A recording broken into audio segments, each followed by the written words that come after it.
Hey Phil, this is Cameron. Hey, what's up, Cam? Man, I gotta talk to you about something. Have you been watching the news? Dude, what is going on?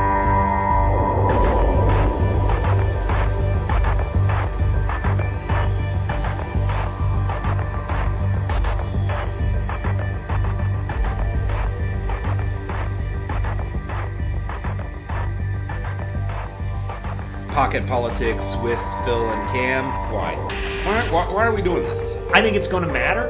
The only thing they want to talk about is guns and abortion. My own views, I want to see the Republicans get away from the social issues. I'm not saying that Republicans are idiots. You hear something like that, it's powerful. As an American, I was disgusted. You could make the argument that you're probably more in the middle as well. I think that's just a story that somebody's telling you. Again, well, with the facts, this is true. Everybody knows What it. facts? So- What facts? Who does this hurt more, Republicans or Democrats? Boy, I've been thinking about that.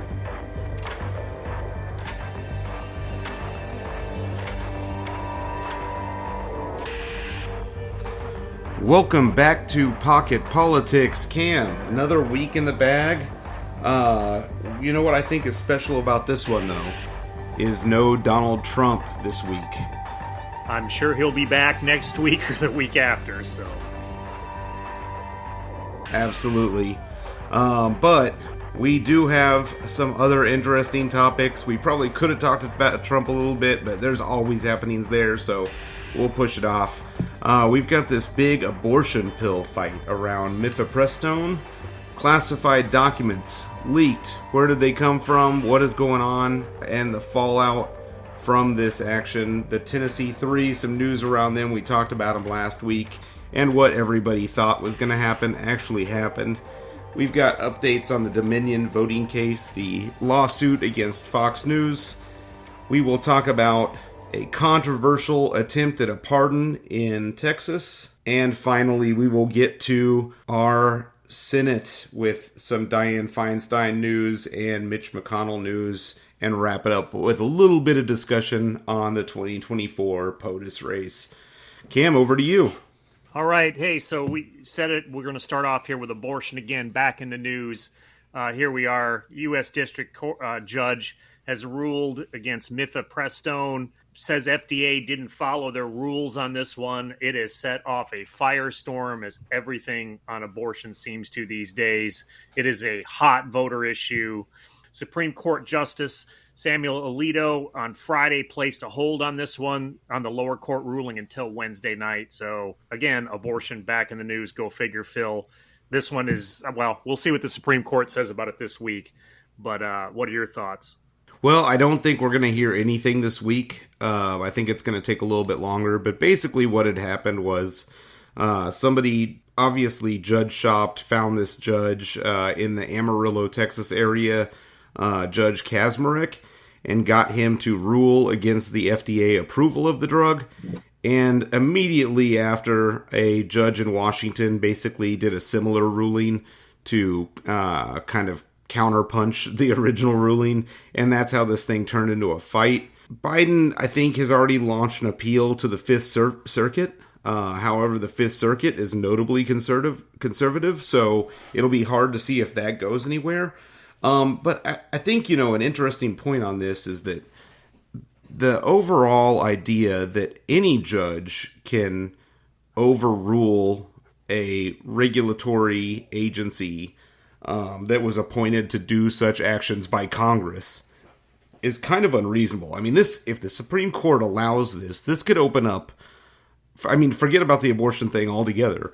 This could open up a legal hellscape in our country, wouldn't you say? I mean, it potentially could. Many are, or the FDA themselves are saying this is unprecedented. So, yeah, I mean, it like you said, it certainly could. This week, though, we also saw some of the political fallout from this. Democrats are certainly going to rally behind this in 2024, as they have been, quite honestly, rallying behind abortion ever since in summer of 2022 when Roe v. Wade was overturned.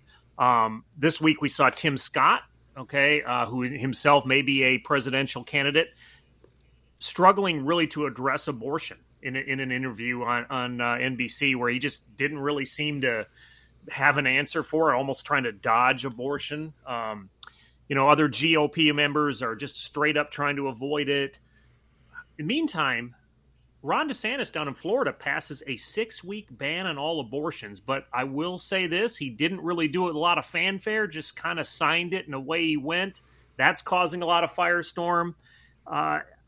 This is just an issue, whether it be about the abortion pills or about the bans like in Florida and stuff. This is just an issue that is not going away. And that, as I've been saying episode after episode, we are going to keep hearing about in elections in the future. Yeah, so I would say that, this is the area where Republicans are going to go to die, and I'm not quite sure where. I'm not absolutely sure why they have chosen this one issue. I think some of it comes from a lot of kind of evangelical money and sponsor money for the party as a whole. But do you think this is a winning issue for Republicans? I mean, Ron DeSantis, had to do his thing at night, and not like primetime night. I'm talking about at night. You know what I mean? Yeah, like clandestine in the cover of darkness. Yeah, so I just don't understand why they're choosing this hill to. Yeah, so Phil, let me jump in there on, first, you talked about you're not really sure why they're dug in on this issue. I think it's money, right? The evangelicals have poured money into, numerous GOP candidates over the years, really going back to the late 70s, early 80s. And they've helped them organize and rally and everything. So, I mean, I think it's money. And I think ultimately now they're sitting there not really knowing what to do. Because remember the big thing was, well, let's get Roe overturned. And they did. And instead of everybody just kind of going off on their merry, way and heading home and being happy and content, the evangelicals then dug their heels in and said, oh, great, now we got to win here. We're going harder. And I think a number of people are kind of taken aback by that, like, oh no, what's happened? So now I want to answer the question that you asked me. Is it a winning issue? It's proven not to be. I'll be honest with you. It is proven not to be, based on the elections that we saw last fall. Actually, I'll even back up last summer with Kansas, last fall at the ballot box, and now here a couple of weeks ago in Wisconsin. It's not a winning issue, Phil. And that's why I say it's an issue that a lot of Republicans now are trying to figure out their message on and trying to figure out a way to get ahead. Even Donald Trump is apparently now whispering to people close to him saying, hey, we need to figure out a way to compromise on this issue. So, to answer your question, doesn't appear to be a winning issue for them.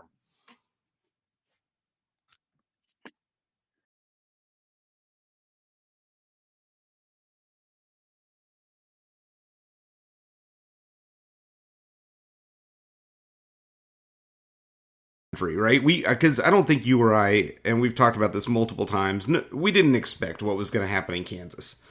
We certainly didn't expect it by that level, right? With those size of numbers. And Yep. you mentioned Wisconsin. This is also probably a big reason why Michigan, formerly a swing state, now has a Democratic governor, and both chambers in its bicameral legislation are Democratic as well. They have it's like even more than a supermajority, right? And abortion is a big part of that. And so Florida resembles much of the rest of the country on these issues in statewide polling. And Ron DeSantis is down there making this 6-week ban like a kid who can't keep his hand out of the cookie jar. Yeah. Again, though, I mean, DeSantis has got to look at the bigger picture now. If he's going to run for president, he's got to think about how he's going to get elected nationally. And an issue like this doesn't appear as if it will help him. Well, he's already when it comes time to get on the national stage, and he's already dropping in the polls, right? And even again, I saw some statewide polls in Florida where Trump is even more popular in Florida than Ron DeSantis. So he's not. There's the possibility of a Republican primary where he doesn't even take his own state. Yeah. That's assuming. Well, and I'll go ahead. Well, I was just going to say, I mean, could you fathom a world in where George W. Bush didn't take Texas? It's No, just it's utterly politically and historically absurd that a guy would run for the highest office in the country and not even win his own state.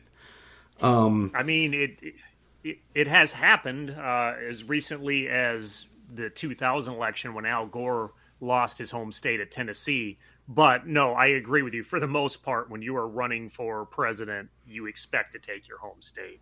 Yeah. Now, the other part of this too that I think is interesting, and we should talk for a moment about this. But if this is polling that way in Florida, what does it say when we're now kind of revealing that we live in a world where the politicians that we have sent into office do not have our best interest in mind, right?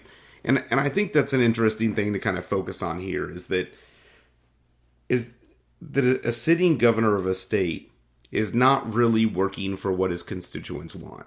And I think that should be noted because this is not the only time this has happened, right? And it should be addressed. So how do we take ourselves out of a kind of this political environment where money is very much the most important constituent as opposed to the people who are actually voting? Good luck. I mean, I hate to say it, but I mean, it's money talks. And you, yeah, I mean, you pose a deep philosophical question that I'll be honest with you, that's going to be tough right now. I get it. It's sad. We see this across the country. We've seen it with politicians over the years, right? I've seen it come out of both parties. They don't always have the voters' best interest at heart, and they follow the money. And I'm not trying to defend anybody that does it. I'm just saying that seems to be the reality in the world in which we live in. Okay, and then the other thing that I want to bring up surrounding this issue because I think it's an interesting question, and I proposed the possible legal hellscape that allowing a judge to overturn acts of Congress would create. And not that the specific drug was one act of Congress, but it was an act of Congress to create the FDA and give the FDA this responsibility, right? The other part of this is that, initially when the Dobbs decision kind of overturning Roe v. Wade happened, a lot of Republicans around the country were like, look, we just want this to go back to the state. And now that it's back to the state, we're fine, and we'll let each state kind of do what they plan on doing and what the people in that state want to do. And now we see this broader approach where we've got a state judge, right, a judge in the state of Texas, ruling out of state, right, and saying that a decision made not only affects his state but would essentially affect all 50 states in the country. And by doing so, provokes a Washington judge who feels differently about it to try and do the same thing, right? And stay this. So I think it creates an interesting environment when we have this kind of idea for some reason that one judge in one state could regulate what goes on in another state. Yeah, well, and again, you talk about that whole states issue. I've heard that from a number of Republicans this week saying, I just want to rest with the state. I just want to rest with the state. But, again, abortion being this issue that I know is not going to go anywhere anytime soon. And again, like I said earlier, this is going to be something that we are going to, certainly see play out this year and well into next year into the elections. There's no doubt about that, and quite possibly beyond. The real question now is how much it shapes next year's elections. And right now, at least given the trend, it looks like this one plays out for the Democrats. So, Phil, I want to turn now to another big thing in the news this week that we saw develop, and that's all this classified information that made its way out onto the internet. What do you got on that? Yeah, so originally we had basically classified documents, and quite a bit of them leaked out, via a Discord channel, which is kind of like an internet chat room. Largely promotes, conspiracy theories and anti-Semitic and racist, ideas. And it was used, and I don't want to frame it right like that all Discord is bad. It's not, obviously not, but it is one of the places where these people go to hide behind their computer screen. So basically, we get all this leaked classified information, a lot of it surrounding the war in Ukraine. We actually learned some interesting things about that war via this classified information. But there was all kinds of stuff, and you and I have talked about classified information at length on here. This stuff appears to be particularly damning. There's stuff in there about us spying on our allies, which not only doesn't look good in a classified world, it doesn't look real palatable out in the public either, right? And so, whoever this is, and we'll talk about who it is because we now have found out, created a major security risk for all Americans, right? Oh yeah, no doubt. I mean, this hurts our standing with allies around the world. And so, I mean, you talk about the gentleman, right? This 21-year-old from Massachusetts. I guess his name's Jack Teixeira, member of the Air National Guard. Yeah, I mean, Phil, you said he put all this stuff. Over 100 documents is what he put out there, and he started this back in December. And then once we roll into January, he starts putting photos out there, and all this stuff was circulating around, like you said. And I mean, there's stuff on there about the Chinese spy balloon. You talked about Ukraine, um, all kinds of other topics. None of this stuff is good. None of this stuff should be out there. A bunch of people are asking how this guy had access to this stuff. Well, he had a top secret clearance. He worked in intelligence, so he was able to get his hands on some of this stuff. Um, yeah, I mean, not good, Phil. And I'll tell you though, Marjorie Taylor Greene and a couple, some other far right people are making this Tejera guy out to be some kind of a hero and defending him, saying that he's putting the truth out there. But that's being met with some resistance. And Lindsey Graham, in particular, on ABC this week, was pretty adamant that he was not happy with that. Why don't we play that clip for our listeners? What they're suggesting will destroy America's ability to defend itself. That it's okay to release classified information based on your political views. That the ends justify the means. It is not okay. If you're a member of the military intelligence community and you disagree with American policy and you think you're going to be okay when it comes to leaking classified information, you're going to go to jail. It's one of the most irresponsible statements you could make. The ability for America to gather intelligence from human resources on the ground has been compromised. We can't have a chaotic intelligence gathering system. If you give us information and it's disclosed, you can lose your life. The way we gather intelligence protects our country. There are military members serving today from Georgia and other places who are less safe because of what this airman did. There is no justification for this, and for any member of Congress to suggest it's okay to leak classified information because you agree with the cause is terribly irresponsible and puts America in serious danger. All right, so there you got it with Lindsey Graham, and you can tell just by listening to the words he's using, he's not happy, calling this irresponsible. He talks in there about that. Hey, this guy put people from Marjorie Taylor Greene's own state of Georgia in trouble, or possibly in danger, as they have with states all across the country. And I'll say this for our listeners, right? If you haven't seen that clip, I happen to be watching it on television.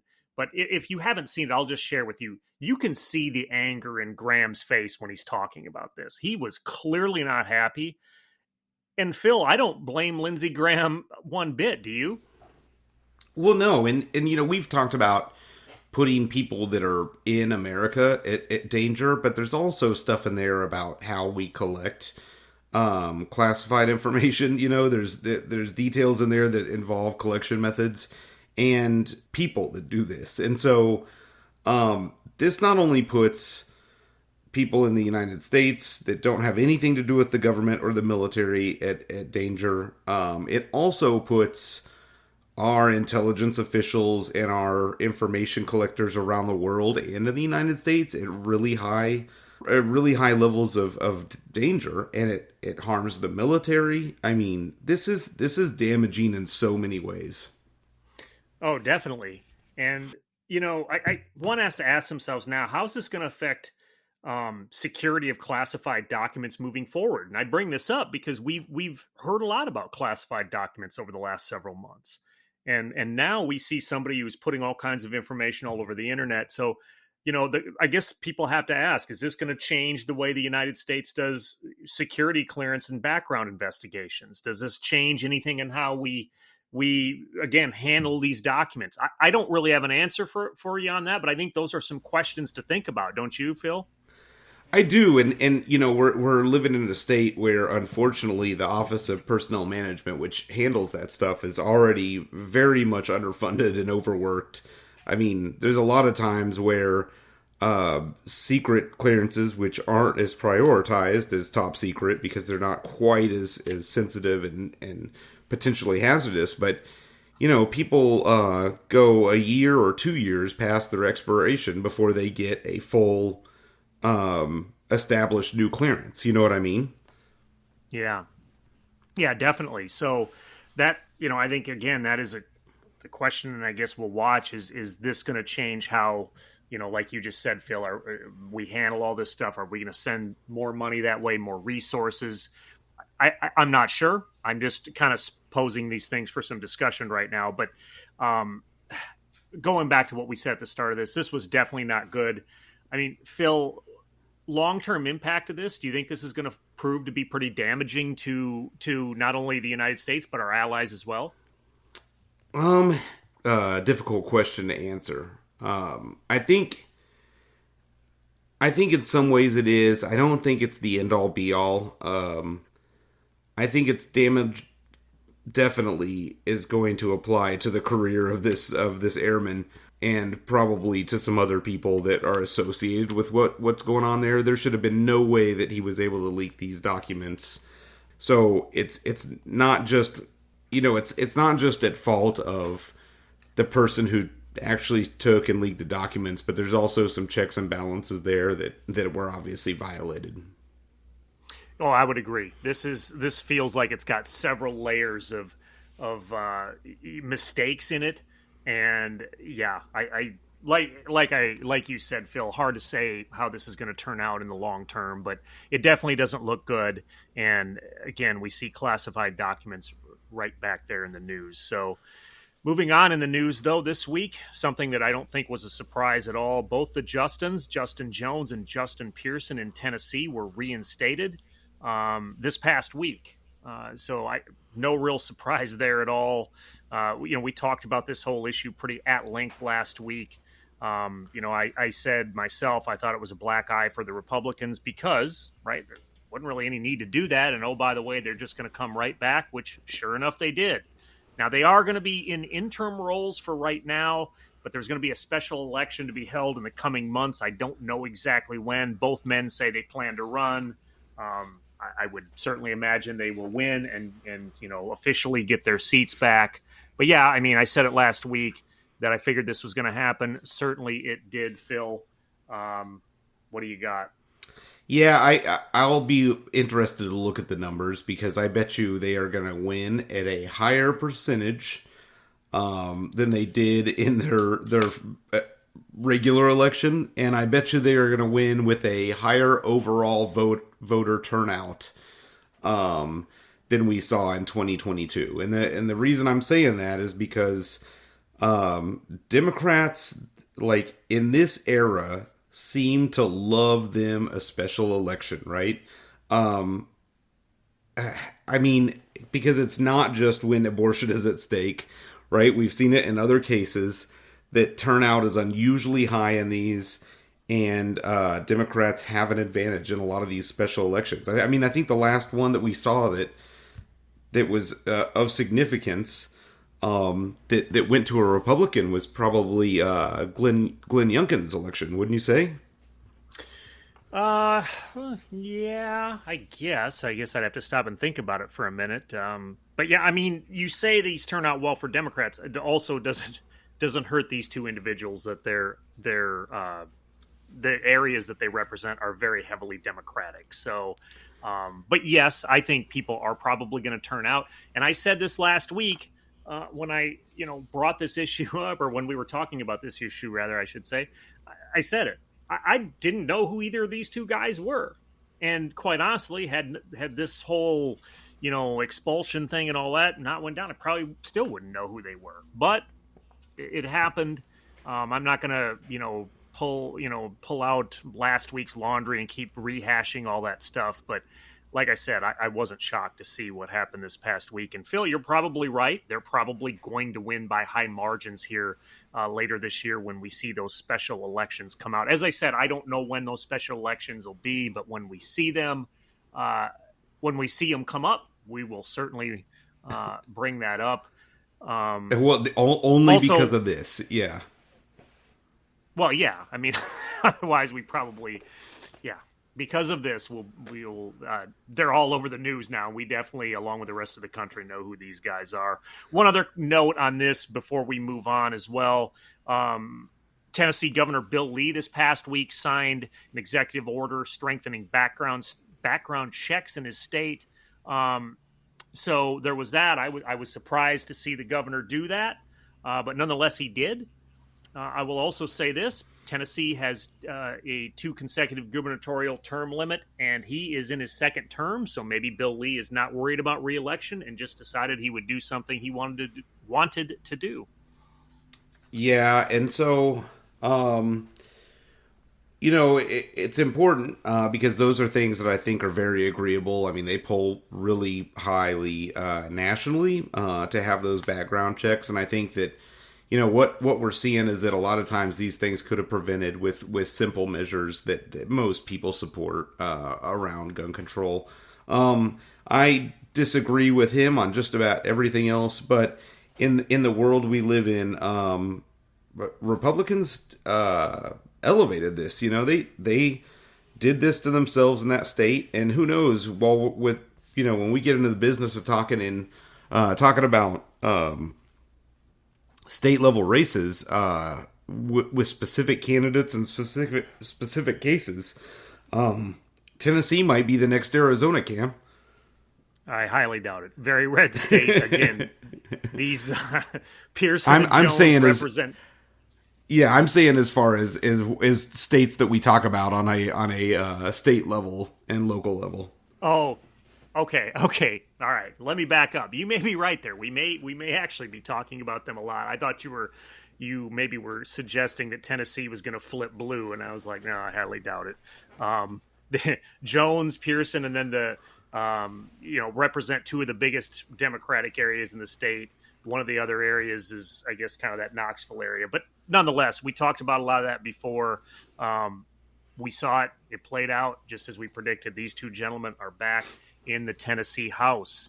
Phil, why don't we move to Dominion voting now? You've got some stuff you want to tell us about that, right? This lawsuit going down with Fox News.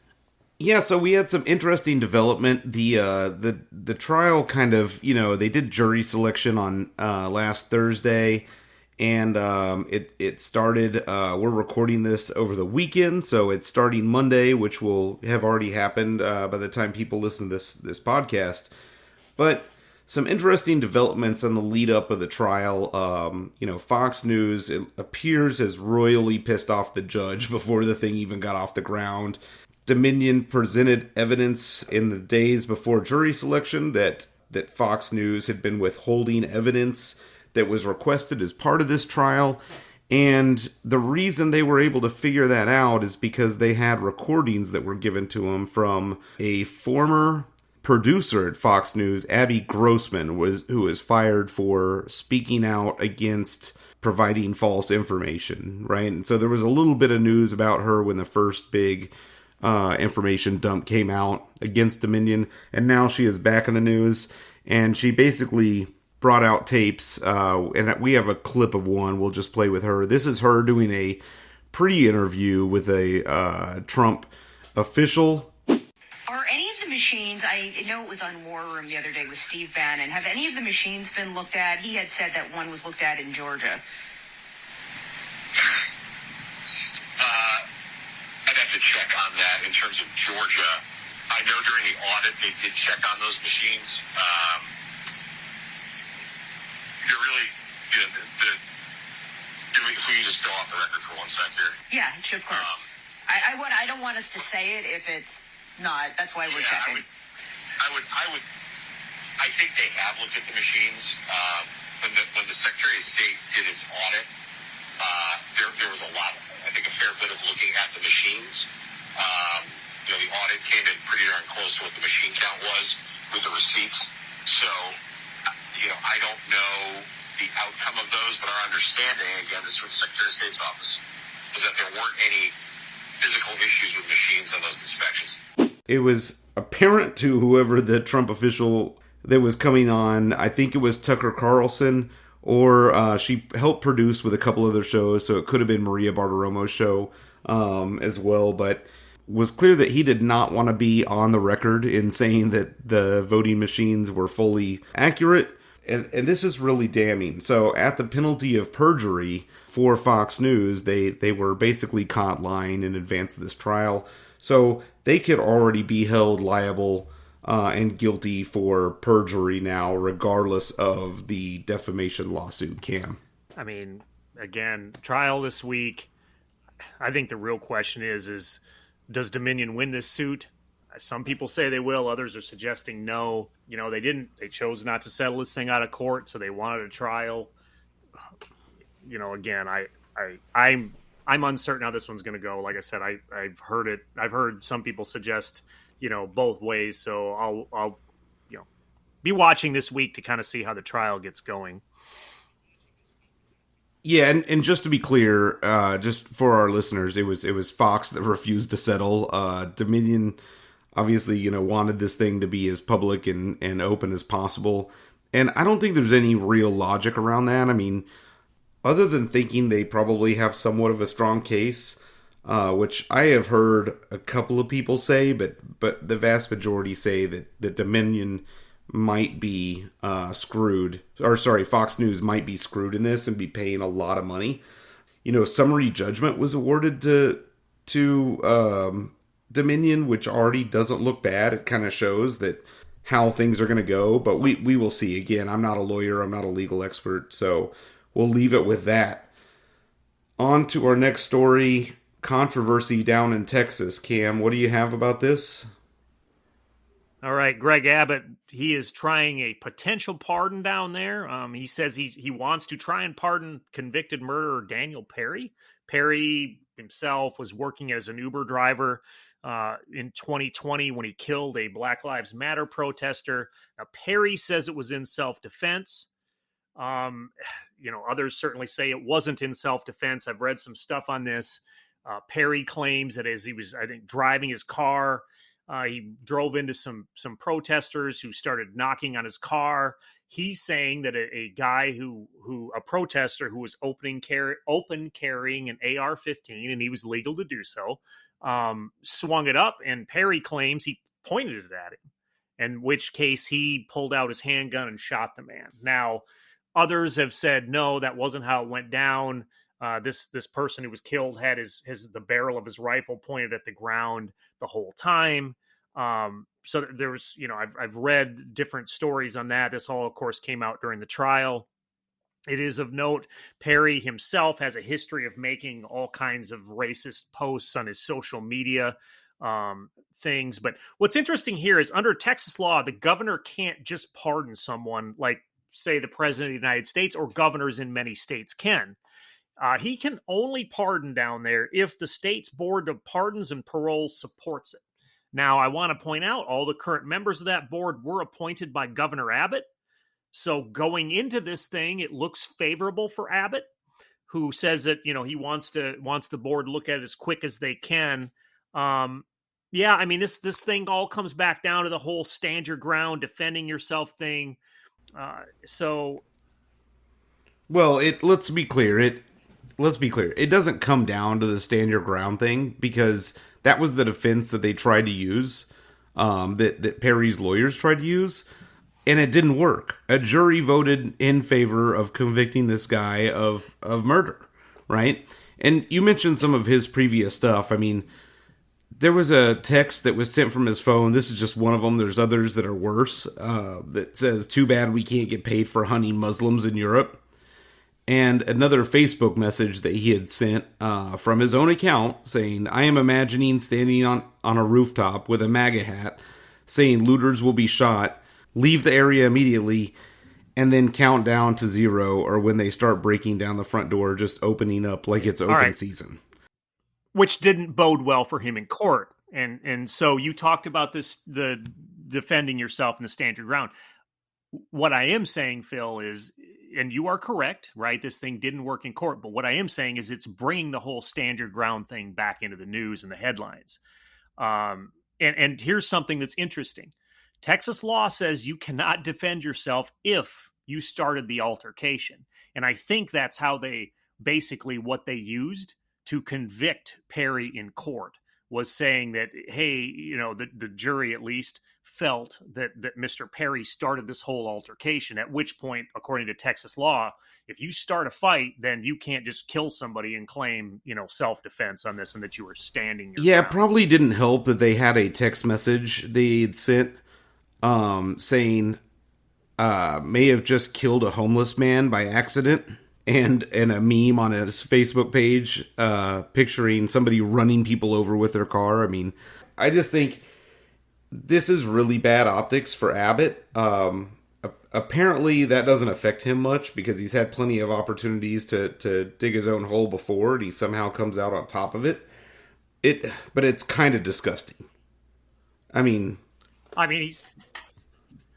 be fair, Abbott is still pretty popular in his home state of Texas. So I think the real question now is what happens with this pardon and parole board. I mean, do you think that Abbott is going to get this guy pardoned, or do you think the board is going to? I think he's going to get pardoned. That? I mean, I don't know, and I think it's fucking disgusting. I mean,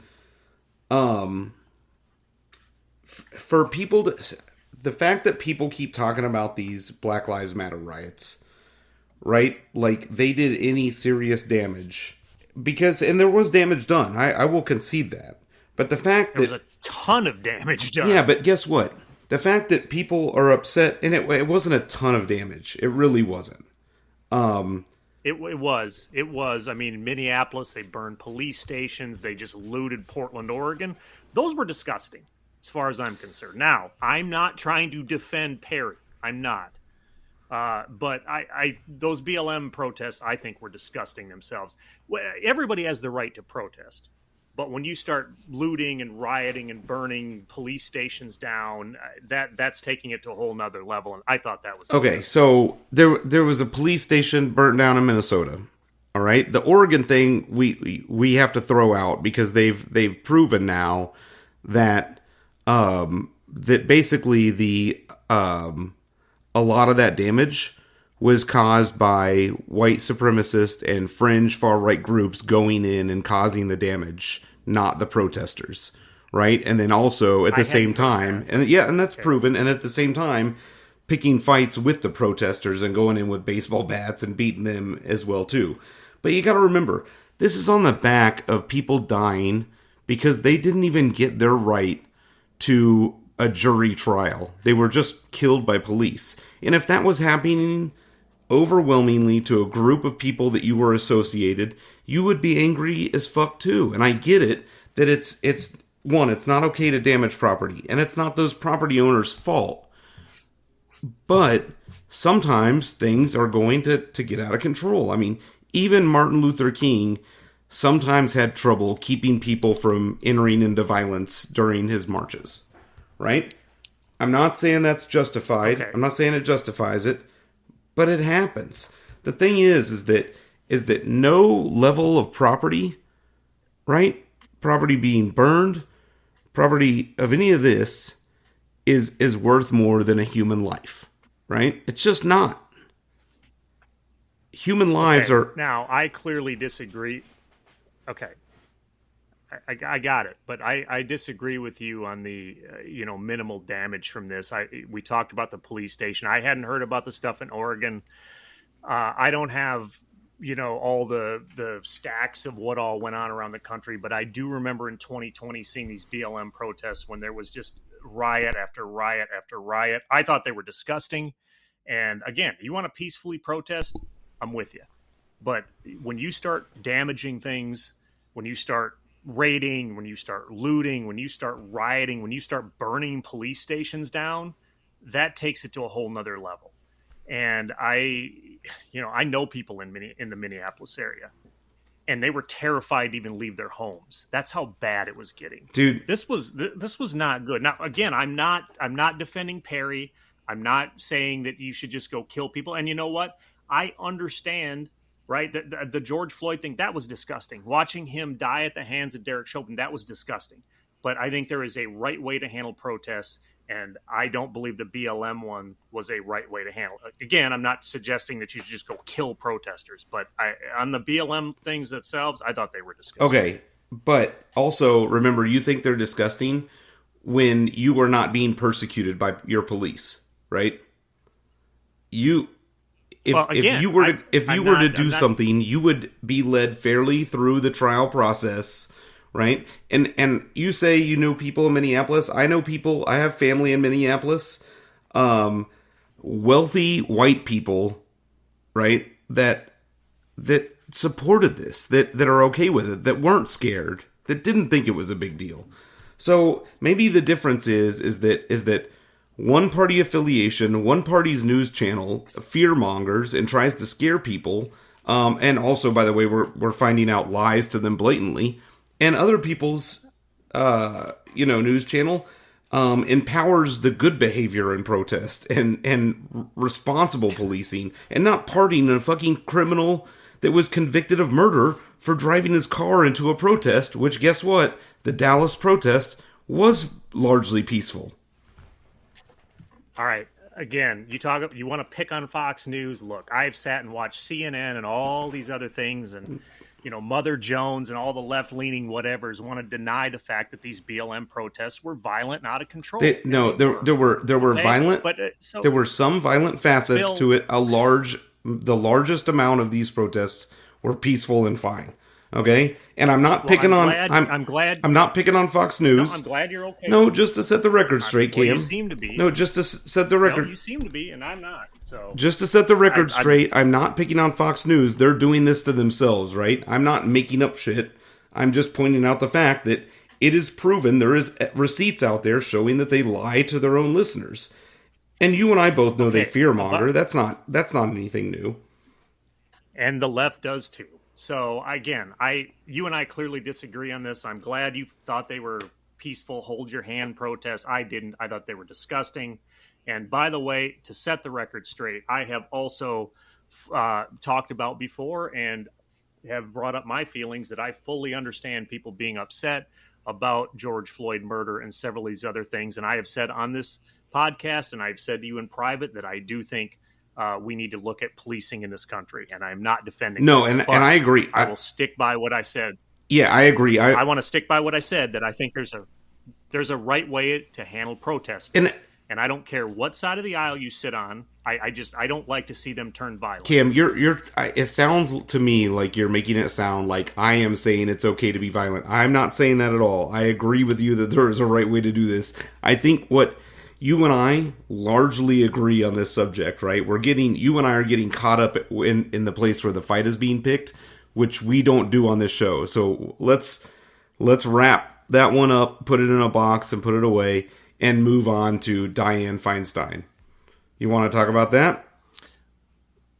Yeah. So she's currently out of the Senate on medical leave, suffering from shingles. And the big thing with Feinstein, she's been, again, absent since February, or let me back up. She hasn't voted since February 16th, which is causing some real heartache right now.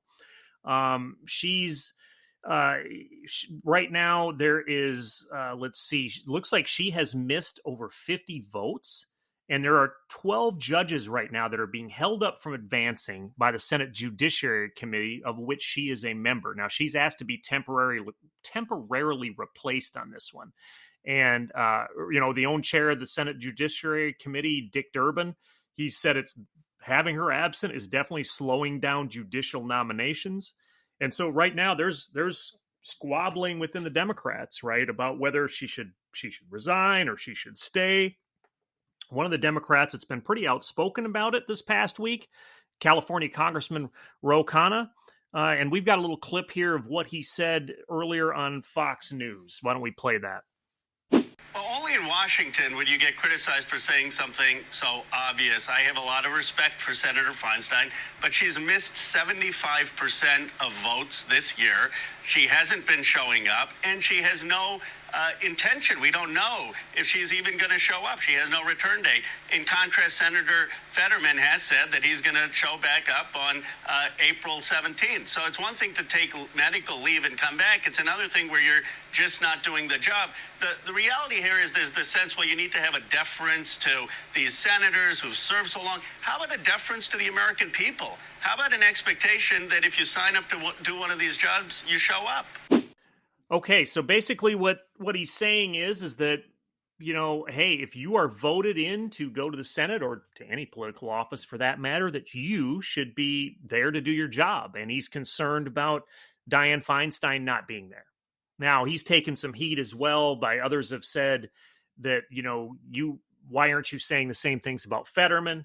Well, again, he defends himself by saying that Fetterman is, set a return date. Feinstein has not. She's been pretty vague about everything, and I don't agree with Congressman Khanna about a lot of things. But I agree with him here on this one. That I think he's right. I think if you are voted and put into office, you should be there as much as possible. And when you're suffering from, an illness like this, and you're, I believe Senator Feinstein is 89, if I'm not mistaken, a pretty elderly woman.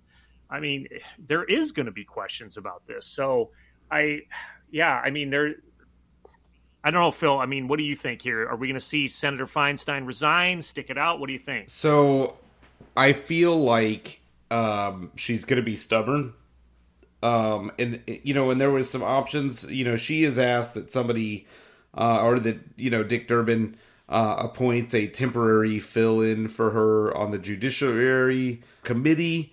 But I've heard a lot of analysts say that that's just not really that feasible. It's not as easy as she makes it sound. The other thing about this is Ro Khanna is very much the type of person who doesn't walk into a fight he can't get his way out of. So it doesn't surprise me that they weren't able to pin him down on network news. I agree with you. I think this would be a great time for somebody to sponsor us and plug a shingles vaccine, because they are out there, and this could probably likely have been prevented. The liberal Democrat in me says, please stand down. Just call it quits. Do I think that's actually going to happen? No, I don't. And I think that she probably doesn't want to go out this way, and so she's going to try to avoid doing it at whatever cost. Yeah, you're probably right on that, and she has been defended by Nancy Pelosi. I saw Senator Amy Klobuchar of Minnesota defending her on one of the Sunday morning news shows. Pelosi has said that she thinks that people are being sexist and that they haven't, made similar comments about older men that have been in the Senate. So, Feinstein certainly seems to want to at least finish her term out. I know there's already a whole bunch of people that are lining up to try and run for her seat here next year in 2024. So, yeah, I mean, it's a firestorm right now. I think the big question is when Senator Feinstein gets back or is able to get back into the Senate, if and when that happens. A lot of that will drive, certainly her future as well. So we did have some other Senate news this week. Mitch McConnell's. Hey,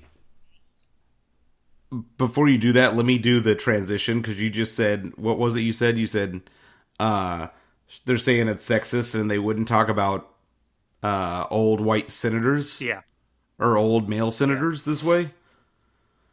Okay, I'm just going to go with, and speaking of old male senators, Cam, you want to tell us about Mitch McConnell? Yeah, so Senator McConnell, he is set to return to the Senate this week on Monday. He has been out since early March, actually. He suffered that fall and the concussion. We've talked about this a few times, but it does look like he's going to be back here. But there has been some rumors about his future as well. Phil, do you got anything on that? What do you think? Is McConnell gonna finish his term out, or do you think he may actually step down for medical reasons? Yeah, so I haven't seen a lot of legitimate reporting on this, but I've seen some stuff that I couldn't really verify the source wholly, but basically some talk about Republicans in the Senate doing closed doors meetings and kind of preemptive votes to see who the next potential leader were to be if Mitch McConnell decides to step down. So there's certainly some insinuation there that he might be preparing to call it quits. Um, I mean, honestly, if you were that old and had that much money and, wouldn't you just call it quits at some point? I mean, maybe he's really passionate about, stopping, judicial appointees from a Democratic president, but I feel like it would be an easy sell, especially after this fall, to give it up for me. You would think, but we typically see with politicians, or well, maybe not all of them, but many of them at least, seem to like to stick around as long as they can.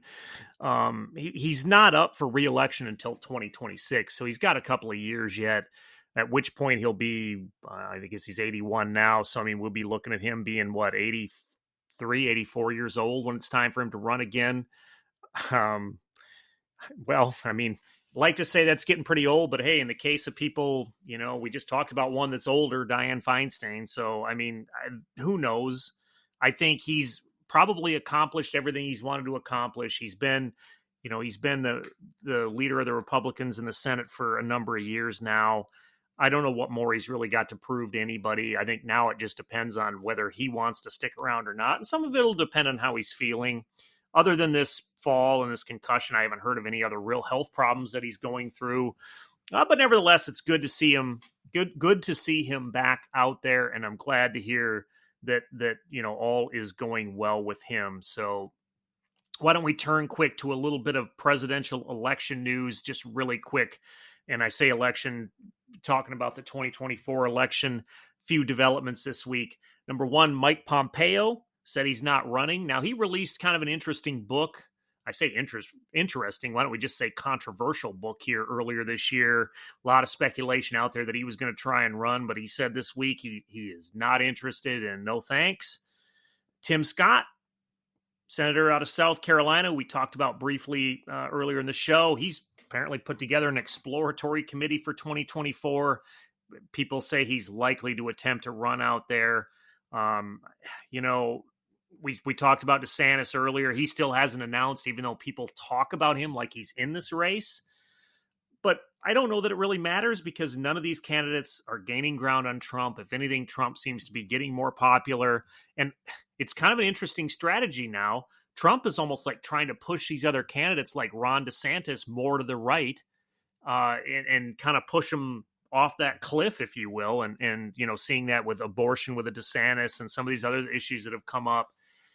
Nobody seems to crack that egg. Donald Trump seems to be holding on to his lead there and is poised, at least, to be the nominee as of right now in 2024. Yeah, so the Tim Scott one is a little interesting for me. The one thing I'll say about that is, and you mentioned it earlier when we were talking about the abortion issue, is that, if you're going to run for president, or even discuss running for president, or even create an exploratory committee to see if you should run for president, that committee and your staff should probably make sure you're prepared when you go on the news to answer the question that is the biggest kind of political landmark going on, for the past, 2 years and now probably the next foreseeable future in elections.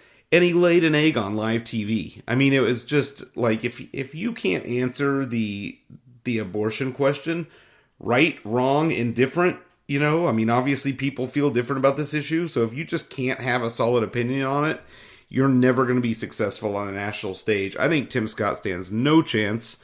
And I think he did himself damage already just by showing a lot of the pundits and a lot of the people out there that he is not ready, and the people around him are clearly unprepared for this kind of a fight.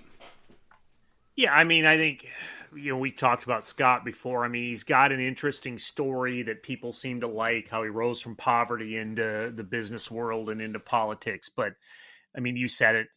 He really made a blunder this past week with talking abortion, and he's not polling well. Like I said, Trump seems to be holding his own, if not gaining in the polls here. So, but again, 2024 is right around the corner, and we're going to keep talking about all these and many more candidates, and we will certainly report to you when we hear of anyone else getting in the 2024 race. So that being said, I think we've gotten. Oh, go ahead. Oh yeah, I was just gonna say, and if you want to see those updates when they come through, go to Pocket Politics Co. Like us on Facebook, right? Subscribe to us on YouTube. Go to the Pocket Politics Instagram page. You can link to them all through that website. There's little buttons at the bottom of each page that will send you there. And that way you can get the latest content, what Cam and I are reading to prepare for these discussions a lot of times, and what kind of information we are digesting. For those that don't know us, he primarily updates the Facebook. I primarily update Instagram page. So you can kind of see both of our viewpoints and kind of the material that both of us go over. But yeah, get out there, like, subscribe. You do that on YouTube. It helps us in the algorithm. All those things benefit us. But Cam, over to you for parting shots. Okay, well, let me just say this. This past Tuesday, I wish I would have been driving down Interstate 5 in Oregon. I'll just say this as I go into my story here. On Tuesday, there was a man in the Eugene area of Oregon who decided that he wanted to gift money to strangers. And what he ended up doing was throwing out $100 bills out onto the freeway. Free cash, if you will. Said he was just gifting this money. They estimate he threw about $200,000 in bills out his car window. And so officers had to come onto the scene because they had, and get this thing broken up, because they had cars stopping and people running all over the highway, sweeping bills up. Now, police were able to get the whole situation secure. They say there's not going to be any criminal charges placed against this man. And by the way, the man was 38-year-old Colin Davis McCarthy. But what they are saying is there doesn't seem to be any trace of any money still left there on Interstate 5. Police went back and checked it 2 different times. Imagine that. People were pretty happy about cleaning up the highway in this case. But again, I'll just say this. Where was I on Tuesday? Clearly, I was not on Interstate 5 in the Eugene, Oregon area, but kind of wish I would have been, because maybe I could have got some of that gifted money that was thrown out the window by Mr. McCarthy. So if you like that story, please jump onto our Facebook page, because I've got the link, the CNN article that will tell you all about it. Phil, over to you. Well, yeah, I mean, isn't that the best, highway litter control program ever, Yeah. Also, imagine that. They cleaned it up. Yeah, it reminds me of, I can't remember what show it was, but they used to go into a tank and it would swirl $100 bills around them, and they just had a minute to grab as many as they possibly could. You remember that, Cam? Yeah, I do. I don't know what it was called, but I know what you're talking about. Yeah, it's like a game show, only you do that with cars driving at you. It sounds fun. Yeah. Yeah, so I'm gonna revisit one of our earlier, talking points on this one. I didn't get a chance to see all of the classified information that looked, but man, was I kind of thirsty for some of that stuff. So I did look at some of the things that had basically been put out and were, not being handled as well by national security officials. But, one of the revelations we got was that I won't say I didn't look at any actual documents, but I looked at, what people had basically reported on that had been leaked. And one of the interesting revelations that we had was that this elite commando unit that sounds about like the equivalent of the Green Berets in the U.S. Army for Russia was decimated. And so they basically said in the year and change since this war has broken out that one of Russia's, more elite groups of soldiers has been almost completely wiped out. And so just goes to show you, I mean, maybe this goes to show you, I don't know, two angles of this are, whatever was going on in Russia, their military was not as strong as it was, thought to be. And I think that, we might see some things, some similar things if we were able to really analyze China and North Korea and some of the other like nefarious actors around the world. Because it kind of gives you an indication that authoritarian leadership does not lead to a good, national military in the long term, right? We know that Russia's, government officials are very corrupt. There's a lot of dirty money in there. A lot of kind of, if you're friendly to Putin or if you're not. And so that may be one signal. The other signal is, too, that Ukraine might be outperforming everybody's, kind of expectations still to this date. I know they were doing a really good job at the beginning and there was a lot of talk about it, but it looks like they are just hammering down and going after this, and doing a really good job. And so hopefully this thing is over soon. It would, certainly be nice for the Ukrainians to have peace within their borders and not have to worry about an invasion from another country. But I think that was a pretty interesting signal, is that, they had pretty much wiped out this elite group of Russian commandos. But with that being said, that is all I have for this week. Do you have anything to add to that, Cam? No, I don't. Other than been another good episode, and I just want to thank all of our listeners for dialing in, and please continue to support us. All right. Well, with that being said, you have a good week, and we'll be back the same time and place next week. All right, until next time. Bye.